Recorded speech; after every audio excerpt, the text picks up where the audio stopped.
अस्सलाम वालेकुम व्यूवर्स, मैं हूं आपकी होस्ट अरूज और आज मैं आपको अपने चैनल अरूज फूड पर वेलकम कहती हूं। तो आज मैं आप लोगों के लेकर आई हूं बहुत ही मज़ेदार सर्दियों का बहुत ही बेहतरीन तोहफ़ा जो मेरे ख्याल से हम सबके घरों में बनाया जाता है, पंजेरी। तो पंजेरी बनाने के लिए हमें सबसे पहले जो चीज़ें दरकार हैं तो वो मैं आपको यहाँ वीडियो में दिखाती जाती हूँ। जैसे कि सबसे मेन जो होता है पंजेरी में वो ड्राई फ्रूट होता है, क्योंकि वैसे तो हम और चीज़ें खाते ही रहते हैं लेकिन सर्दियों में ड्राई फ्रूट ज़्यादा इस्तेमाल करते हैं हम लोग, ताकि हम लोग गर्म रह सकें, ताकि हमें सर्दी कम लगे। तो ड्राई फ्रूट का मेन इस्तेमाल होता है। तो सबसे पहले हम क्या करेंगे, यहाँ पर ड्राई फ्रूट लेंगे, इसको अच्छी तरह साफ़ करेंगे। साफ़ करने के बाद हम सारे ड्राई फ्रूट की जितनी भी गिरियाँ हमने निकाली हुई हैं उसको हम ब्लेंडर में डाल के ब्लेंड कर लेंगे। और ये देखती जाइएगा, ब्लेंडर करती जा रही हूँ मैं। और जो रेडी हो रहा है सारा पाउडर, हम लोग बहुत ज़्यादा इसको पाउडर नहीं करेंगे, थोड़ा सा मोटा ही रखेंगे। और वो मैं सारा जो है ना वो सेपरेट करके साइड पर एक ट्रे में रखती जा रही हूँ। तो इस तरह हमने ब्लेंडर को फिल कर लिया। अब इसको हम ब्लेंड करेंगे अच्छी तरह। और ब्लेंड करने के बाद ये देखें, जितना आप फिल कर सकते हैं, जितनी कैपेसिटी हो आपके जग में, तो आप उसको यूज़ करें, यूटिलाइज़ करें। और उसके साथ आप जो है ना इस तरह ब्लेंड कर लें। ये देखें नीचे का हो गया था, ऊपर वाले को थोड़ा सा स्पून से मैं दोबारा नीचे करूँगी, मिक्स करूँगी और वो भी हो जाएगा।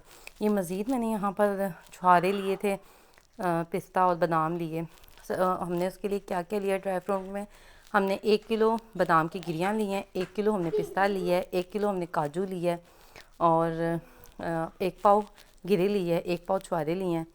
और ये सारी चीज़ें लेके, और 1 पाव जो है ना वो हम लोगों ने ये सारी चीज़ें लेके 1-1 पाव के हिसाब से जो गिरी है और छुहारा है वो हमने 1-1 पाव लिया, बाकी से सारी चीज़ें हमने किलो किलो ली थी। उन सबको हमने ब्लेंड करके साइड पे कर लिया, पाउडर मिक्सचर बना लिया, पाउडर जो भी आप पाउडर देखते हैं किस तरह मैंने मोटा मोटा रेडी किया है वो कर लेना है। क्योंकि आपको पता है आजकल गैस बहुत तंग कर रही है, तो हमें ये सारा काम जो है ना वो सिलेंडर पर करना पड़ा। ये मैंने पेठा ले लिया था, पेठा जो पेठा मिलता है ना बाज़ार से मुरब्बा, वो लेके उसको हमने अच्छी तरह पीस लिया था। ये सारा ड्राई फ्रूट वो है जो हमने ब्लेंड कर लिया था। अभी इसमें गिरी शामिल नहीं है। तो अब हम इसके बाद जो है ना इसको जब सारा ब्लेंड कर लेंगे, ये मैंने कहा मैं आपको दिखाती जाऊँ, इसके बाद हम इसको गिरी ब्लेंड करेंगे। गिरी भी हमने जग में ही ब्लेंड की थी। तो अगर आपका जग इस तरह का है तो आप इस तरह कर लें, वरना आपके पास अगर कोई भी छुरी की मदद से अगर आप छोटे पीस कर सकते हैं, या जिस तरह भी आप कद्दूकश पे कर सकते हैं तो आप उस पे कर लें, ग्रेडर पे जिसे ग्रेडर कहते हैं और नॉर्मली उस पे कर सकते हैं तो आप उस पे कर लें इसको अच्छी तरह बारीक। और अब इसके अंदर हम जग में ही इसको ब्लेंड करेंगे, और अच्छी तरह ब्लेंड करके उसी सारे पाउडर में, ड्राई फ्रूट वाले पाउडर में हम इसको शामिल कर देंगे।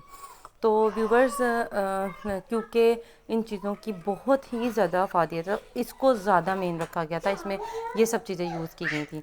तो फिर मैं आपको बताती चलूँ कि हमने ये देखें यहाँ पर हमने देसी घी लिया, और देसी घी में हमने जो पेठा पीसा था ना, उस पेठे को हमने फ्राई कर लेना है, बिल्कुल हल्के फ्लेम पे फ्राई करना है। पेठे का याद रहे, पेठा जो मुरब्बा बाज़ार से मिलता है ना पेठे का, ये वो पेठा है, उसको हम लोगों ने जो है ना वो इस तरह से हल्का हल्का फ्राई करना है, और फ्राई करके हमने डालते जाना है। ये मैंने गिरी भी पीस ली और इसके अंदर डाल दी, और इसी तरह बाकी गिरी को भी हम पीस लेंगे और इसके अंदर डाल देंगे। तो व्यूवर्स, जो मेन चीज़ें हैं जो हम लोग कर रहे हैं इसके अंदर इस्तेमाल, वो ड्राई फ्रूट जो हैं, वो ड्राई फ्रूट कौन कौन से हैं। सबसे पहले हमारे पास जो मैंने आपको बता दिया, ड्राई फ्रूट तो मैंने आपको बता दिए। अब इसके बाद हम लोगों ने इसके अंदर यूज़ किए हैं पिसे हुए भुने हुए चने, वो हमारे पास 2 किलो थे। पिसे हुए भुने हुए चने जो हमें बाज़ार से नॉर्मली मिलते हैं ना, वो हमारे पास 2 किलो थे।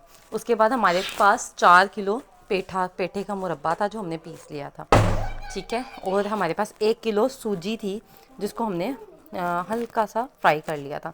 तो अब इन सारी चीज़ों को एक बड़े पतीले में हम डालते जा रहे हैं, ताकि एंड पे इन सब चीज़ों को हम मिक्स कर दें। तो ये माँ जी यहाँ मेरे साथ बैठी हुई थी, और हम लोग, बल्कि मैं माँ जी के साथ बैठी हुई थी, और हम लोग माँ जी की हेल्प से ये सारा काम कर रहे थे। तो आप सोच रहे होंगे माँ जी कौन, तो माँ जी मेरी जो मदर इन लॉ हैं, वो माँ जी। तो उनके साथ हम लोगों ने मिलके ये बनाई है। और क्योंकि माँ जी हम लोगों को जो है ना हर सबको सर्दियों में इस तरह की कोई ना कोई सौगात बना के ज़रूर खिलाती हैं। उनको ये रहता है कि मेरे बच्चों में जो है ना वो ताकत आए और मेरी जो नस्ल है ना वो फले फूले।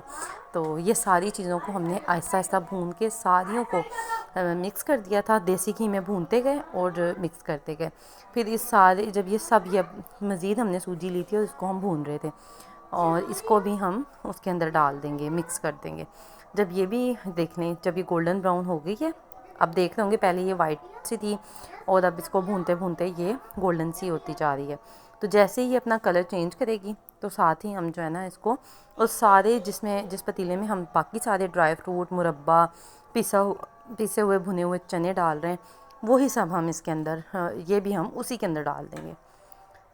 तो इस तरह से व्यूवर्स हम लोग पंजीरी तैयार करेंगे। और आप लोगों में से कौन कौन पंजीरी शौक़ से खाता है और बनाता है, मुझे कमेंट सेक्शन में ज़रूर बताइएगा।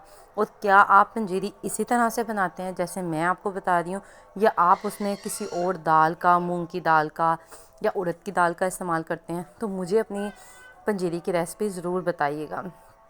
हम लोग सब एक दूसरे की जो भी अच्छी चीज़ें हमें लगता है कि हमारी सेहत के लिए अच्छी हैं, तो हमें चाहिए कि वो हम सब एक दूसरे को बताएं, ताकि आजकल इतने बच्चों को इश्यूज़ हो रहे हैं, हेल्थ इश्यूज़ हो रहे हैं। हम इतनी ज़्यादा जो है ना आर्टिफिशियल चीज़ों की तरफ आ चुके हुए हैं। ये देसी चीज़ों को तो हम भूल ही गए हुए हैं। जो बस हमारे बड़े हैं उन लोगों को याद है कि बच्चों को किस तरह जो है ना वो देसी खाना खिलाना है या खिलाना चाहिए। बस उन लोगों को इस बात की जो है ना वो थोड़ी समझ है। हम लोग तो बस इन चीज़ों से बिल्कुल ही पीछे हट चुके हैं। तो यहाँ पर हम लोग थोड़ा सा इसमें दूध डालेंगे ताकि मिक्स करने में हमें आसानी हो। इस तरह से जो है ना ये थोड़ा मोटा मोटा रहा था। उसके बाद हमारी पंजीरी सारी मिक्स करने के बाद रेडी हो चुकी थी। तो ये जी थी इसकी फ़ाइनल लुक। मेरी पंजीरी की रेसिपी और इसकी लुक आपको कैसी लगी मुझे कमेंट सेक्शन में ज़रूर बताइएगा। अपनी दुआओं में याद रखिएगा। अब अपनी होस्ट अरूज को इजाज़त दीजिए। अल्लाह हाफिज़।